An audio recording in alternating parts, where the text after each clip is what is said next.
The Robots of Gotham by Todd McCall. The Book of M. by Pung Shepard. William Morrow. 496 pages, $33.50. William Morrow. Gate Crashers, by Patrick S. Tomlinson, Tor. 416 pages, $20.99. Tor. Summerland, by Hanu Rajanima. Tor. 304 pages, $33.99. Tor. The Robots of Gotham, by Todd McCall. T. Houghton Mifflin Harcourt. 688 pages, $37. Houghton Mifflin Harcourt. Houghton Mifflin Harcourt. 688 pages, $37. SF fans rejoice. Your summer beach reading has arrived. Todd McCall's debut novel is a massive, fast-paced, action-packed epic, with robots, lots of robots. In the year 2083, the world's geopolitical order has been shaken up by the rise of sentient machines, with many countries now being ruled by godlike sovereign AIs, and robots of all different shapes, sizes and functionality rubbing shoulders in the streets with humans. Article continued below. Canadian tech entrepreneur Barry Simcoe is visiting Chicago, which is now part of an occupied zone governed by a Venezuelan-led consortium of powers, when he gets sucked into a complicated web of plots and counterplots that lead all the way to the top of the global machine hierarchy, with the fate of humanity hanging in the balance. Even more than the fascinating and fully realized world it presents, what makes The Robots of Gotham such a great ride is its sheer narrative drive. Every page has the fierce readability of early Neil Stephenson, which is as high praise as it gets. Enjoy the summer. Gate Crashers by Patrick S. Tomlinson.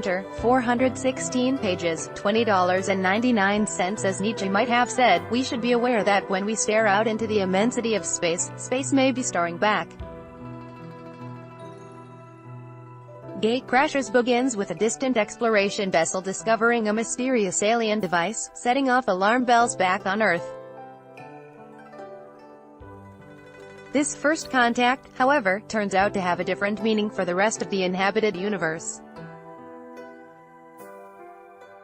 One that having a copy of First Contact for Dummies to consult isn't going to help. Article continued below. The device is actually a signaling buoy alerting those who dropped it off that humanity has crossed a threshold in its development and has broken out of its local game preserve. The buoy's discovery then sets in motion a chaotic series of events that have to be somehow navigated by the usual lovable cast of heroes, including one gorilla. Patrick Tomlinson obviously enjoyed jamming a whole season's worth of Star Trek material into a single comic space opera, and it adds up to a whole lot of fun for the reader too. The only problem for humanity is that the alien lizard people have been watching Star Trek too. The Book of M. by Pung Shepard. William Morrow. 496 pages, $33.50. Assuming the world manages to keep on its present course without suffering any great civilization-ending catastrophes, one wonders what future historians will make of our culture's obsession with apocalyptic fictions. In the Book of M we find ourselves again on this blighted road, traveling through an American landscape ravaged by a plague that steals people's memories along with their shadows. In the wake of this great forgetting, various survivors, including an archery champ and a man looking for his shadowless wife, set out on an eventful pilgrimage to New Orleans to meet a mysterious figure known as the One Who Gathers. In her first novel, Pung Shepard stays on what is mostly familiar ground, telling a story reminiscent of books like Stephen King's The Stand, Emily Street, John Mandel's Station 11, and Michael Tolkien's NK3. It's a testament to her talent, however, that she keeps the journey interesting, makes us care about her characters, and invites us to think about how we are all the stuff of dreams.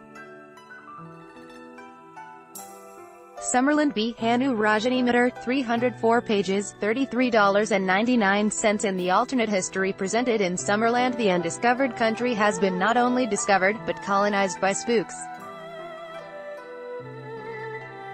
The year is 1938 and death is no longer the end. Instead, lucky stiffs have their tickets punched to an afterlife in the ethereal dimension next door. From there they can still communicate with the land of the living by way of ectophones and other pseudo-spiritual technologies. It's a complicated premise, and Hanu-Rajanima layers an even more complex spy story on top of it, with agents from the Winter Court, Britain's secret service in this world, liaising with the Summer Court, its counterpart in the Ghost world. Together the living and the dead have to unravel a plot involving lots of double agents and international, not to mention interdimensional, intrigue.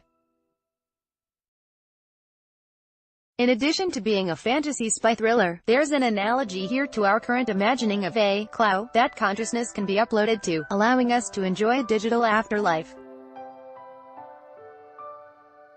Summerland suggests that this might not be such a great thing, or will at least involve us in complications we need to consider more deeply.